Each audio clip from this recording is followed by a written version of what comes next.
Wahandisi wa majengo wana kitu kinaitwa stress testing. Wanatesti ubora na uimara wa jengo walilolijenga, ili hata kama kutakuwa na tetemeko, je, lina uwezo wa kuhimili mtikisiko? Wahandisi wa kijeshi wa Marekani huwa wana tabia ya kutesti meli zao zile kubwa za kivita, Abraham Lincoln au meli nyingine tu kubwa kuliko zote, karibu viwanja vitatu vya mpira, inaitwa USS Gerald Ford.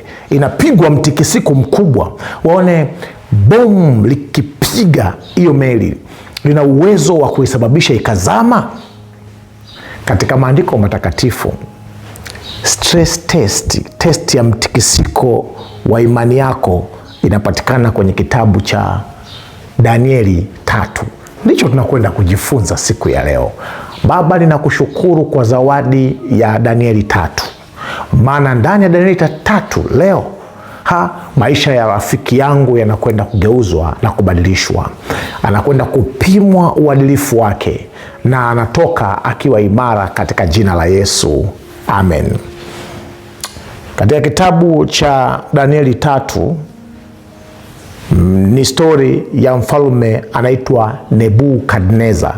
Alijenga sanamu kubwa sana ya dhahabu, alafu akaagiza mawaziri, wakuu wa wilaya, viongozi, raia wa kawaida, wafanyabiashara, watu wenye hadhi mbalimbali, wasomi, wakulima, wafugaji, wakakusanyika wote katika dola lake ili waliabudu lile sanamu.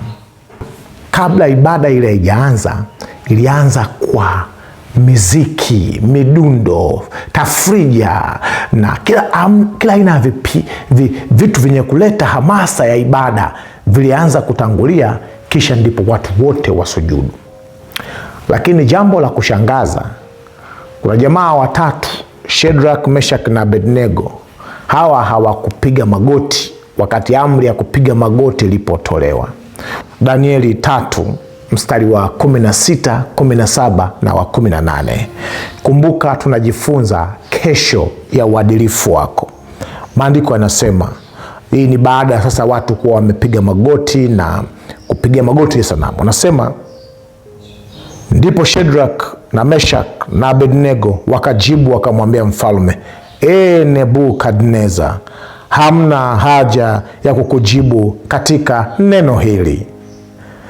Kama ni hivyo, Mungu wetu tunayemtumikia aweza kutuokoa na tanuru hii iwakayo moto, naye atatuokoa na mkono wako, mfalme.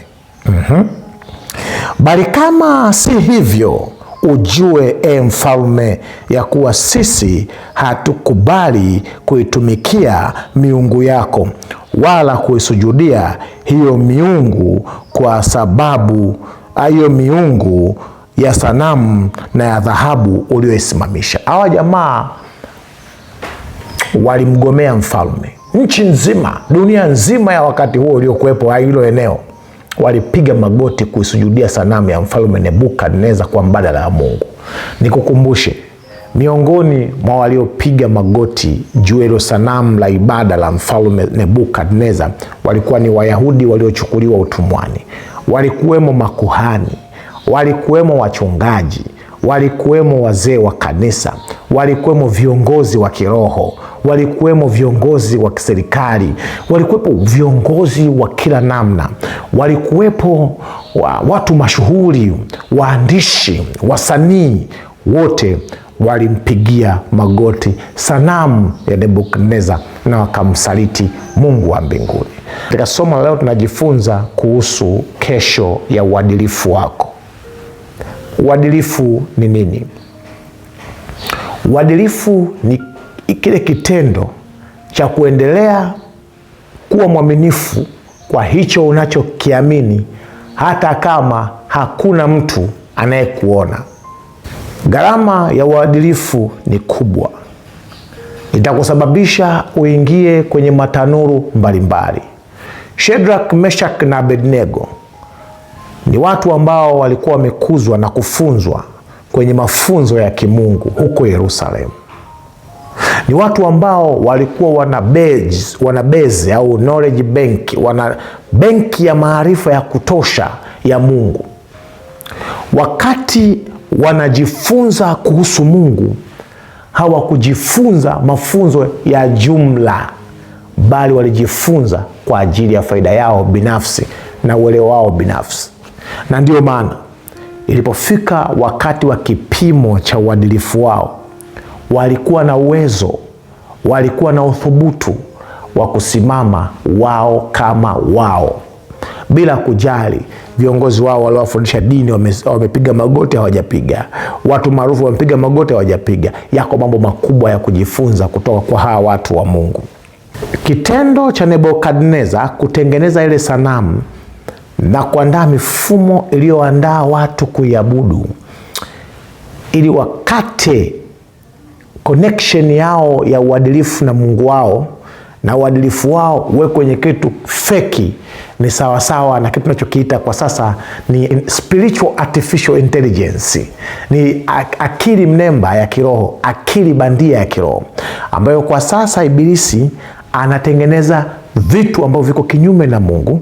Anavifanya vitu hivi ni bandia, anavifanya vionekane kuwa ni vya kimungu, ili watu wa Mungu waache connection na Mungu, waanze kuabudu vitu ambavyo si vya Mungu.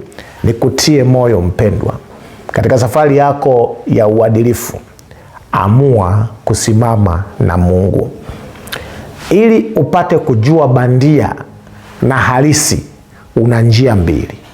Una njia ya kuletewa ufundishwe jinsi bandia ilivyo na halisi ilivyo, lakini kuna njia rahisi ya kutaka kugundua vitu bandia, vitu vya kiroho bandia, maelekezo ya kiibada ya kiroho bandia.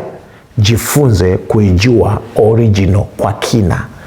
Kama ukijua iPhone 17 original ina sifa zipi, ukifungua kwenye properties utakutana na nini, warrants zake zimekaaje, vitu vyake vyenye kuverify kwamba hiki kitu ni original vikoje, hautakuwa na muda kutaka kujua feki ikoje, maana feki zinakuja kwa mifumo mingi, lakini ujuzi wako wa original utazitenga feki automatically katika uwepo wako. Shadrach, Meshach na Abednego walibobea kwenye kuijua sauti ya Mungu original ikoje, na inasema nini na inataka nini. Halafu wakaruhusu, acha sauti feki zije, maana hazitapata nafasi, zitamkuta Mungu na sauti yake tayari yuko ndani yao. Ili watu washawishiwe kuabudu sanamu, pembeni yao walitengenezewa tanuru kubwa lenye moto unaowaka. Ili watu waweze kuabudu sanamu, mbele yao aliwekwa mfalme mwenye hasira na ghadhabu kubwa. Ngoja nikwambie, ibada yoyote unayoifanya kwa hofu ya adhabu za kibinadamu, ibada yoyote unayoifanya kwa hofu ya utaonekanaje, kwa hofu ya waumini wataniona mimi ni mtu wa namna gani, ni ibada ambayo inakata ile synchronization, muunganiko wako na Mungu. Ni ibada ya kujifungamanisha na ibada za kibabeli, ibada za Nebukadneza. Hebu ndugu yangu, upitie upya mifumo yako ya kuabudu. Je, unaabudu ukisukumwa na hofu ya Mungu, au unaabudu ukisukumwa na hofu za mchungaji wako, hofu za kanisa lako, hofu za viongozi wako, hofu za wanaokufahamu, ndio zinasukuma wewe kwenda kumwabudu Mungu? Utakosa baraka za uadilifu wa maelekezo ya ibada ya kimungu. Dunia ipo katika uwanda wa dura. Mbele yetu miziki inalia, vifijo vinasikika, ili kutuchanganya akili, zishindwe kung'amua, zishindwe kudukua, zishindwe kufanya usimbuzi wa mawimbi ya sauti za kishetani. sauti za kibabeli ambazo zimechanganyikana na sauti zinazosadikika kuwa za Mungu, tujikute tunasujudia ibada za sanamu, tunasujudia ibada za kibinadamu, tunasujudia ibada za kiteknolojia, tukamwacha Mungu wa mbinguni. Mstari wa 24, ndipo Nebukadneza akastaajabu, akainuka kwa haraka, akanena, akawaambia mawaziri wake, je, hatukutupa watu watatu hali wamefungwa katikati ya moto? Pigia mstari, hali wamefungwa. Wakajibu wakamwambia mfalme, kweli mfalme. Akajibu akasema, tazama, mimi naona watu 4 nao wamefunguliwa, haleluya, wanatembea katikati ya moto hali hawana dhara. Na sura yake yule wa 4 ni mfano wa mwana wa miungu.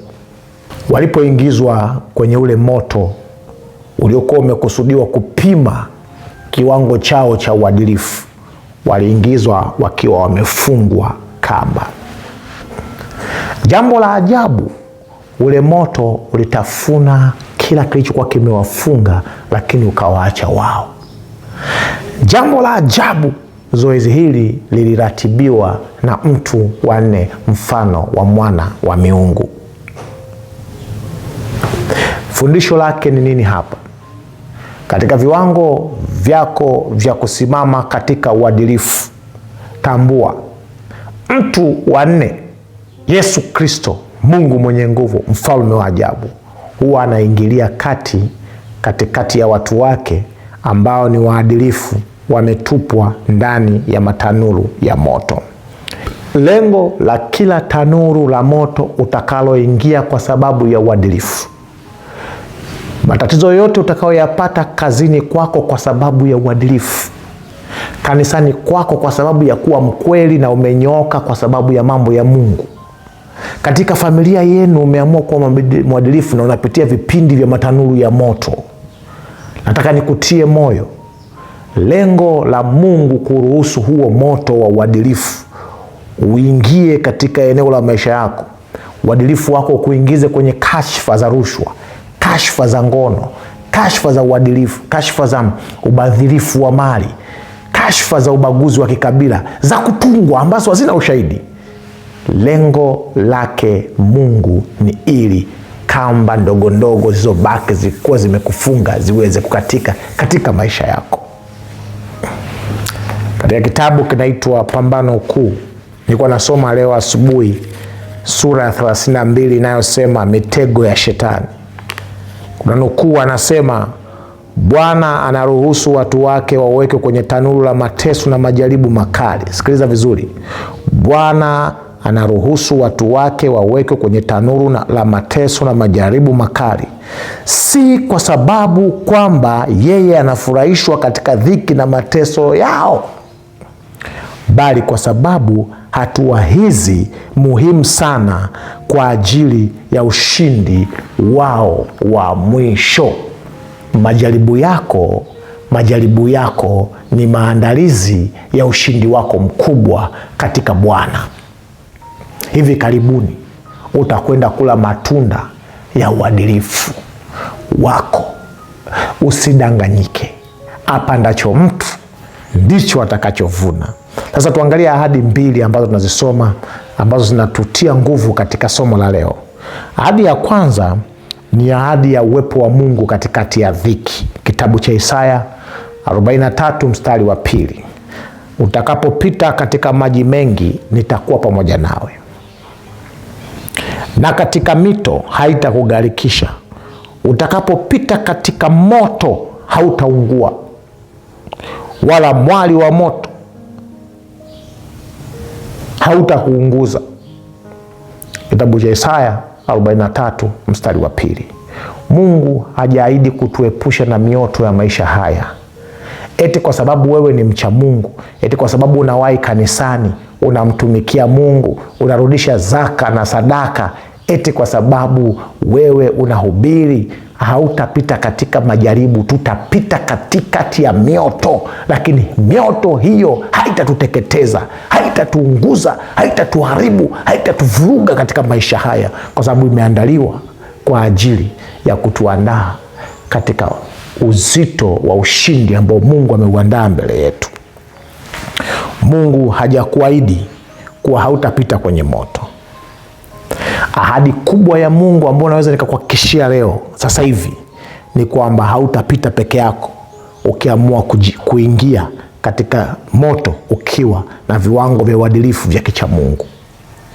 Mtoto wako anapopitia katika majaribu, si kwa sababu Mungu hakupendi na si kwa sababu Mungu amekuacha. Hakikisha kila jaribu utakaloingia, ingia nalo ukiwa na Mungu. Usije ukaingia kwenye matatizo ukiwa peke yako, ni mazito, yatakumaliza. Matatizo yote ambayo yameandaliwa na Ibilisi yana catalyst pembeni za kukufanya umpigie magoti Ibilisi. Ndipo ambapo matatizo yanapozidi, ndipo ambapo utaona washauri watakao kuambia jaribu na upande wa pili. Mungu yupo tu, ni wetu sote, hata sisi tuna Mungu, mbona tumeenda kule? Huyo mume mfanye hivi kidogo ndio atakusikiliza. Ngoja nikwambie, jaribu lolote ambalo utaingia bila Mungu litasababisha utoke ukiwa na mlaumu Mungu, lakini kosa sio la Mungu, kosa ni la kwako kuingia peke yako katika majaribu. Yusufu alipotumwa kwenye shimo, aliingia kwenye ile shimo akiwa na Mungu. Alipotupwa kwa houseboy kwenye nyumba ile yule bwana wa Potifa, aliingia kwa Potifa akiwa na Mungu. Ndio maana mambo yake yote Potifa alifanikiwa sana, kwa sababu Yusufu yuko pale. Alipopata jaribu la kutaka kupimwa uadilifu wake la uzinzi, akaishia kutupwa jela aliingia na Mungu. Ikulu akaingia na Mungu. Danieli aliingia na Mungu katika ikulu ya Umedi na Uajemi kule kwa mfalme Dario. Alipopigwa zengwe akatupwa kwenye tundu la simba, aliingia na Mungu katika tundu la simba. Hakikisha kila jaribu unaloliona mbele yako, bila kujali ukubwa wa jaribu hilo, hakikisha ndio wakati pekee wa kuongeza viwango vyako vya kiroho, maana ukiingia na Mungu, mwisho wa jaribu hilo ni ushindi mkubwa. Ngoja nikwambie, kama unajaribiwa katika jaribu la kujaribu uadilifu wako, hakikisha jaribu hilo unamaliza unaingia ukiwa na Mungu. Hii ahadi ya pili inasema ahadi ya kushangaza maadui. Ahadi ya kushangaza maadui. Kuna majaribu unaomba Mungu akuepushe, lakini Mungu ameweka mtego kwa adui yako kwenye hilo jaribu, kwa sababu utakapofanikiwa wale jamaa watakuheshimu bila kuruhusu upitie kwenye hicho kitu hicho. Wangekuona wewe ni wa kawaida na wangeendelea kumwona Mungu wako ni Mungu tu, simple God, Mungu wa kawaida kama miungu yao ambao wanaiabudu. Bwana anaruhusu upite humo ili mwishoni watu wamsujudie Mungu wa mbinguni, ili mwishoni ndugu zako waone kuna Mungu mbinguni, ili mwishoni serikali ijue yuko Mungu anayestahili kuabudiwa, ili mwishoni marafiki, manabii wa uongo, wafalme mabadhirifu, falme za giza ziendelee kutambua licha ya kwamba tumemwasi Mungu, yuko Mungu mwenye nguvu ulimwenguni, yuko Mungu mwenye nguvu mbinguni. Nataka nikutie moyo. Kitabu cha 3:28 anasema, Nebukadneza akanena akasema, na ahimidiwe Mungu wa Shadrach, Meshach na Abednego, aliyemtuma malaika wake akawaokoa watumishi wake waliomtumaini, wakaligeuza neno la mfalme na kujitoa miili yao, ili wasitumikie Mungu mwingine wala kumwabudu ila Mungu wao mwenyewe. Anayetoa ushuhuda huu ni aliyetishia kuwaua. Anayetoa ushuhuda huu ni aliyetumika na Ibilisi kudanganya ulimwengu mzima upigie sanamu magoti. Ngoja nikwambie, ruhusu hilo jaribu liendelee kuja kwako. Ingia kwenye jaribu na Mungu. Bwana anataka kulitumia hilo jaribu ili maadui wa ufalme wa Mungu wakili ya kwamba ahimidiwe Mungu wako. John, Juma, wewe dada wetu nani, Elizabeth, kuna Mungu kwa Elizabeth. wapate kukiri mbele ya hadhara ya kwamba wewe si mtu wa kawaida, kuna Mungu. Ahadi hii inasema kuwa uaminifu wako utawalazimisha hata wale silent critics. Popote unapoanza kusimama na majaribu huwa yanaongezeka. Unapoanza kuinuka na adui ataleta majaribu mengi. Kuna watu tunawaita silent critics, wakosoaji wa kimya kimya, ambao wanataka wakuangushe, wanasubiri anguko lako. Wanapoona unapitia majaribu, watoto wako wanaanza kusumbuka na kuumwa, ofisi yako inaanza kuyumba, biashara inarudi nyuma, wanajiandaa kushangilia. Lakini ukiendelea kumkumbatia Mungu, Bwana atakufanyia miujiza mbele yao ili wapate kusema, ahimidiwe Mungu wa huyu mfanya biashara, ahimidiwe Mungu wa huyu bosi. Sikiliza sasa, sikiliza. Wakati unapoamua kusimamia ukweli, Mungu anatumia msimamo huo kutoa ushuhuda kwa mfumo mzima wa Ibilisi au mfumo mzima wa Babeli. Maadui zako hawataishia kukuonea huruma, bali wataishia kukuheshimu. Kuna wakati unaona uheshimiki kwa sababu umelialia sana kisa majaribu. Mwambie Mungu, simama pamoja nami kama Shadraka, Meshaki na Abednego. Lakini kuna hatua tatu mwisho, hatua tatu za kufuata. Hii ni action plan. Hatuwezi kuongea tu bila kuwa na hatua za kivitendo za kuchukua. Hauwezi kuwa na akili ya Shadraka, Meshaki na Abednego kama bado unatishwa na vijaribu vidogo vidogo. Vitisho vidogo vinakufanya unatetereka sana. Maandiko yanasema, kitabu cha Yeremia, ikiwa umeshindana na hawa waendao kwa miguu na wamekushinda, unawezaje kushinda mbio za farasi? Wakati wa mto ukiwa mtulivu, umeogopa kuvuka, utawezaje kuvuka wakati wa kiburi cha Yordani? Maana yake nini? Kila kachangamoto kadogo unakopitia lazima ukashinde. Ushindi wa changamoto ndogo iliyo mbele yako unakuandaa kwa ajili ya ushindi wa changamoto kubwa iliyo mbele yako. Zawadi ya ushindi mdogo ulionao sasa ni maandalizi ya zawadi ya ushindi mkubwa ambao uko mbele yako. Lakini sasa mambo matatu ya kufanya kwa vitendo. Jambo la kwanza linasema define your but if. Weka mstari mwekundu. Hawa watu, huu mstari mwekundu wa kutokuabudu miungu mingine, hawakutengeneza siku ile sanamu imewekwa.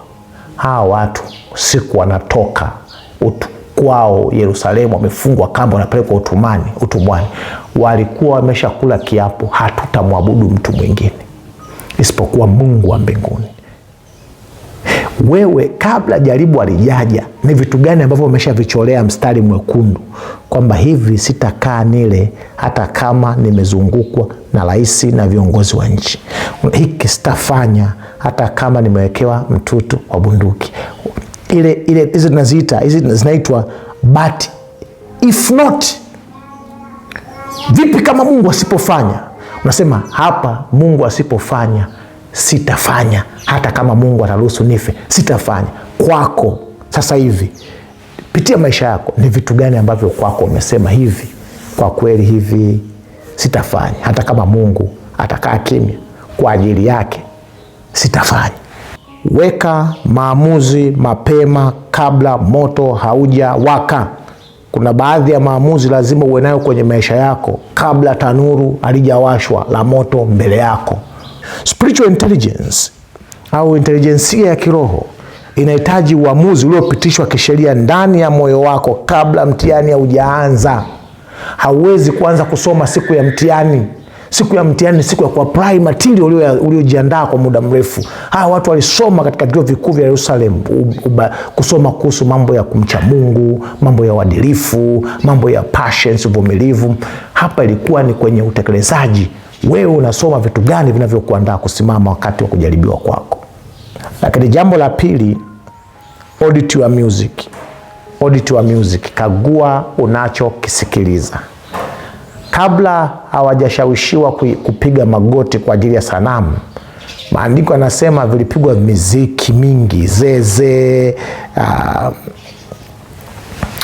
tarumbeta, ngoma, kama maandalizi ya kuchanganya akili za watu ili wajikute wanalisujudia sanamu la mfalme Nebukadneza. Kumbuka, watu walisujudu waliposikia sauti za miziki. Sauti za miziki. Ziko sauti nyingi sasa zinazowakilisha miziki ya Babeli ambazo zimekuwa originated kutoka huko kwenye ufalme wa adui na falme zake. Lengo ni kuchanganya akili yako, upate wenge la kiroho, ujikute unasujudia kila kitu. Chochote kitakachokuja unasujudia. Wewe unafanya kazi gani kuaudit, kufanya ukaguzi na upembuzi wa vile unavyosikiliza?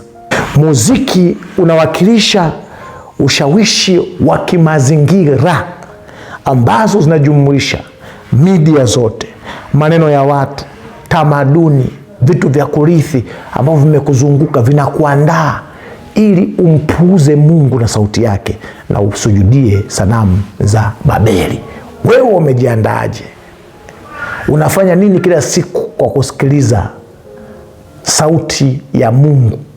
Umetenga muda gani kwa ajili ya kumsikiliza Mungu wako, ili usije ukajikuta 90% unavyosikiliza ni miziki ya Babeli, ni maandalizi ya kusujudia sanamu ya mnyama, ni maandalizi ya kusujudia sanamu za Babeli, mambo ya kidunia ukayafanya kuwa Mungu wako, kwa sababu uliandaliwa, na wakati unaandaliwa haukuacha nafasi ya kujiandaa kwa ajili ya kuisikia sauti ya Mungu. Hatua ya mwisho ya kivitendo, hatua ya 3 ya kufanya katika maisha yako inaitwa recognize the fourth man. Mtambue mtu wa 4 au tafuta uso wa Mungu. Katika kila changamoto usitazame ukali wa moto, mtazame mtu wa 4.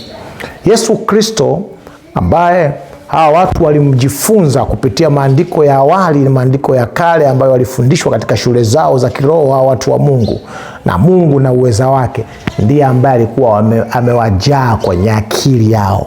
Unajua, mara nyingi umesema jaribu lako ni kubwa sana kwa sababu muda wako mwingi umeutumia kulichambua jaribu, kuchambua ukubwa wa jaribu, uzito wa changamoto, na umetumia muda mchache sana kumjaza Mungu kwenye fahamu zako na ukuu wake, ili upate nafasi ya kulinganisha kajaribu kako na ukubwa wa Mungu wako. Ngoja nikwambie, badala ya kulalamika, anza kumsifu Mungu ndani ya hali ulionayo. Hii ndio hatua ya kiintelijensia ya kiroho inayofungua mlango wa miujiza sasa mikubwa. Tumia hii kanuni ya kusifu na kumtukuza Mungu katikati ya changamoto. Focus yako iwe ni Mungu na uwezo wake. Alafu unasema hata kama asipofanya atabaki kuwa Mungu. Ni bora nibaki kumwamini Mungu kuliko kuamini changamoto, kuliko kuamini mgogoro wa ndoa, kuliko kuamini ugumu wa kifedha, kuliko kuamini uchungu wa maisha ninayopitia.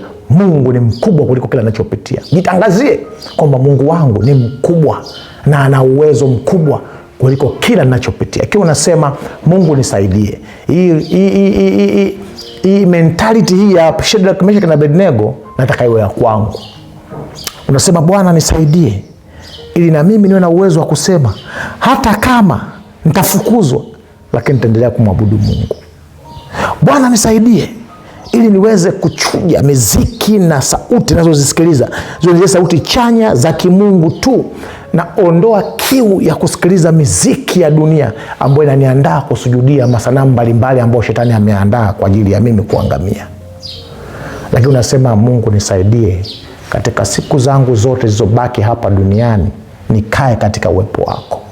Ikiwa ndicho unachokisema na ndio matamanio yako, nikukaribishe. Unaweza ukakomenti hapo chini, Mungu nisaidie. Alafu sisi tutaendelea kukuombea ili Bwana endelee kukuimarisha zaidi. Baba Mungu wa mbinguni, wewe ni Mungu wa wote wenye mwili. Mamlaka, heshima, madaraka, ukuu na adhama ni vyako milele. Wewe uko juu sana kuliko falme wa dunia hii. Wewe ni bora kuliko sanamu za dunia hii. Vitu vyako ni vya hadhi ya juu sana, havistahili hata kuzungumziwa. Wewe uliyeingia ndani ya tanuru la wale vijana 3 na kuzima nguvu ya moto, ninakusihi Mfalme, ingia ndani ya tanuru ambalo mtoto wako huyu mzuri anayefuatilia analipitia. Kata kamba zilizofunga mikono yake. Geuza kila moto unaopitia ukawa ni baridi zuri la maisha.